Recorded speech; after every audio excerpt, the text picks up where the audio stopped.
শিক্ষার্থীর একটা আস্থার জায়গা চায়। ডাকসু কেন্দ্রিক তার প্রতিনিধি সেই নির্বাচিত হবে যাকে সে আস্থা রাখতে পারতেছেন। এখন আস্থার জায়গাটা আপনার হুট করে ডাকসু কেন্দ্রিক আপনার চটকদার কথার মধ্য দিয়ে হয় না কিন্তু। সেক্ষেত্রে তাকে আস্থা রাখবেন যে তাদের পাশে বিগত দিন থেকেছে। কোনো অজুহাত দেয় নাই, কোনো প্রতিবন্ধকতা দেখায় নাই। যেকোনো সংকট তাদেরকে পেয়েছে বিগত সময়ের মধ্যে। এখনও সে যদি সে অঙ্গীকার দেয় ওই অঙ্গীকারটা সে আমলে নিবে। প্রায়োরিটি জায়গায় রাখবে। কিন্তু যে হুট করে এসে ডাকসু কেন্দ্রিক অঙ্গীকার দিবে তাকে মনে হয় নেবে। তো এই জায়গায় আমরা যারা আছে আমাদের প্যানেলের মধ্যে প্রত্যেকটা ব্যক্তি কিন্তু বিগত সময়ে শিক্ষার্থীদের পাশে ছিলেন। যেগুলো সংকটের পাশে ছিল আমরা কোনো অজুহাত দেখাই নাই। আবার আরেকটা বিষয় হচ্ছে দেখেন আমরা সবাই রেগুলার শিক্ষার্থী। ডাকসু কেন্দ্রিক একটা ভাবনা শিক্ষার্থী কনসার্নের জায়গায় জানেন যে ডাকসুতে নেতা হচ্ছে সে ব্যক্তি নেতা হতে আসে, জাতীয় নেতা হতে আসে, তার দলকে সার্ভ করতে আসে। তো সেই জায়গায় আমরা কোনো অ্যাম্পিল করে ডাকসু করতে আসি নাই। ৩ বছর আগে ছাত্রত্ব শেষ, ডাবল অ্যাম্পিল করে আমরা ডাকসুতে আমরা অংশগ্রহণ করতেছি না। এই জায়গাটা শিক্ষার্থীর আস্থার জায়গাটা একটু বাড়িয়ে দেবে। আমরা রেগুলার শিক্ষার্থী, বিগত দিন তাদের পাশে ছিলাম ৫ বছর আগে এবং ৫ বছর পরে, এবং আমরা শুধুমাত্র শিক্ষার্থীদের কণ্ঠস্বরকে সমুন্নত রাখার জন্য ডাকসু যাচ্ছি। নিজের পার্টিকে কিংবা ব্যক্তি নেতা হওয়ার জন্য আমরা যাই নাই। ৩ বছর আগে শেষ করে মানে ক্যাম্পাস লাইফ শেষ করে ডাকসু কিন্তু আবার ক্যাম্পাসে ঢুকি নেই। এটা মনে হয় আমাদের একটা আস্থার জায়গা হিসেবে অন্যতম ফ্যাক্টর হিসেবে কাজ করবে।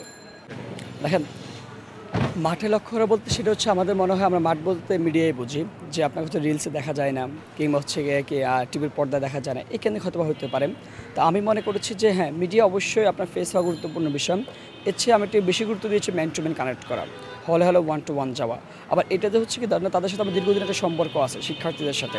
৫ আগস্টের আগে বলেন কিংবা ৫ আগস্টের পরে বলেন, ৫ আগস্টের পরে আমি কোনো প্রতিবন্ধকতা দেখাই নাই, কোনো অজুহাত দেখাই নাই যে আমাকে হলে ঢুকতে দিচ্ছে না কিংবা আমি জেলে গেছি, জেলে যাওয়ার পর আমি থেমে গেছি, এমন কোনো হয় নাই কিন্তু। শিক্ষার্থীদের যখন ট্যাগিং করা হচ্ছে, যখন শাহবাগ থানায় নিয়ে যাওয়া হচ্ছে, যখন যে কোনো কিছু কিন্তু শিক্ষার্থীদের পাশে দাঁড়িয়েছে। কোনো ছাত্রদল শিবির বলেন পাল্টা জটিলতা কেন তুলে জানেন ৫ আগস্টের পর থেকে কিন্তু একটা গোষ্ঠী হলে উঠে গেছে।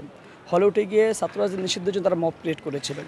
যারা হলে উঠতে গেছে প্রকাশ্য যারা রাজনীতি যখন তারা হলে উঠতে গেছেন তাদেরকে হচ্ছে মব ক্রিয়েট করে হলতে বের করে দিয়েছে। এই যে মনস্তাত্ত্বিক দ্বন্দ্বটা তৈরি হয়েছে নিজের মধ্যে।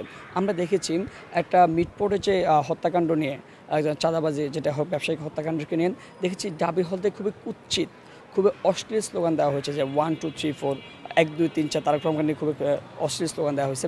এটা খুবই নোংরা স্লোগান। এটা আমরা মনে করি এই যে রাজনৈতিক সহাবস্থান নষ্ট করার ক্ষেত্রে এই স্লোগানগুলো যথেষ্ট।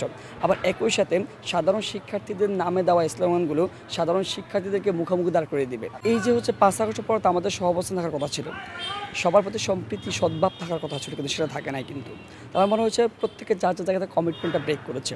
তার দলীয় স্বার্থ সাংগঠনিক স্বার্থের জায়গাতে সে আগে দেখেছে, অল ওভার স্বার্থটা সে দেখে না। এটাই হচ্ছে আমাদের সবচেয়ে বেশি সংকটের যে জায়গাটা। আমাদের মনে হয় এখনও সময় আছে। ডাকসু কীভাবে হচ্ছে আপনার আশানুরূপ রাখা যায়, শিক্ষার্থীর জন্য অনুকূল রাখা যায়, ইফেক্টিভ করা যায়, সেটা আমাদের কনসার্নের বিষয়। এই বিষয়টা হচ্ছে কি এটা আলাপ অবশ্যই চাউর আছে, শিক্ষার্থীর একটা কনসার্নের বিষয়, আমরা প্রার্থী হিসেবে আমাদের একটা কনসার্নের বিষয় আছে। আমাদের মনে হচ্ছে যে নির্বাচন কমিশন এমন কোনো সিদ্ধান্ত নিচ্ছে যেটা পার্শালিটি হচ্ছে, একটা পক্ষকে সার্ভ করতেছে, একটা পক্ষের দিকে যাচ্ছে। আবার মনে হচ্ছে নির্বাচন ডেটগুলো এমনভাবে ফিক্স করতেছেন সেটা আবার হচ্ছে আরেকটা পক্ষ দিকে যাচ্ছে। তো এই জায়গাটা একটা সৌন্দর্যটা অবশ্যই থেকে যায়। আর আমাদের তো সৌন্দর্য অমূলক না, সেটা কিন্তু আমরা বারবার করে বলেছি যে আমাদের সৌন্দর্যগুলো বারবার দৃশ্যমান হচ্ছে, বারবার চোখের সামনে বেশি উঠতেছে। যে দেখেন আমরা বলেছি যে একটা গোষ্ঠীকে সার্ভ করার জন্য নির্বাচন কমিশন কী করছেন, টিএসসিতে রোকেয়া মানে 3টে মেয়েদের হলের ভোট কেন্দ্র দিয়েছেন, যেটা 14,141টা ভোট। আপনি কখনোই 14,141টা ভোট আপনার টিএসসির মতো জায়গায় ছোট্ট জায়গা নিতে পারবেন না। সর্বোচ্চ 2 থেকে 2,500 ভোট কাস্ট করতে পারবেন, 3,000 ভোট 4,000 ভোট করতে পারবেন, বাকি 10,000 আপনি বাইরে থাকবে।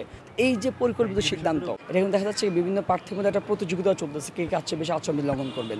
বিপরীত নির্বাচন কমিশন কিন্তু হচ্ছে কি কোনো প্রতিক্রিয়া দেখাচ্ছেন না, বলতে তাদের যে নতজানু মনোভাবটা সেটা বারবার করে প্রক্রিয়া তারা করতেছেন, বারবার কথা প্রমাণ দিচ্ছেন যে আমরা নতজানু মনোভাব করতেছে। একই সাথে কয়েকজন প্রার্থী দেখলাম যে যাচ্ছে, মনে হয় যে বললাম যে তারা আস্থার জায়গাটা পাচ্ছে না আর কি।